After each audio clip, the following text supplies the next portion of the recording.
Crime બ્રાન્ચે Sarthana police સ્ટેશનમાં નોંધાયેલા 2 અને પુણા પોલીસ સ્ટેશનમાં નોંધાયેલા 2 ચોરીના ગુનાનો ભેદ ઉકેલી કાઢ્યો છે.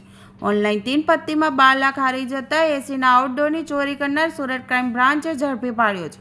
રાત્રિના અંધકારનો લાભ ઉઠાવી અલગ અલગ દુકાનના એસીના આઉટડોરની ચોરી કરતો હતો. આરોપીનું નામ ચેતન લખાણી છે અને તે સરથાણાની સિવાય હાઇટ્સમાં રહે છે.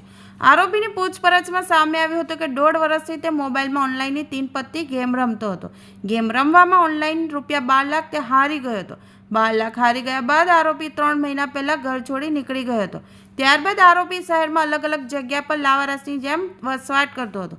પોતાનું ગુજરાન ચલાવવા માટે તેને અલગ અલગ જગ્યા પરથી એસીના આઉટડોર કાઢી વેચવા માટે એક ગોડાઉનમાં ભેગા કર્યા હતા. જોકે આ બાબતે ફરિયાદ નોંધાતા પોલીસે એસીના 10 આઉટડોર સાથે આરોપી ચેતન લખાણીની ધરપકડ કરી વધુ તપાસ હાથ ધરી છે.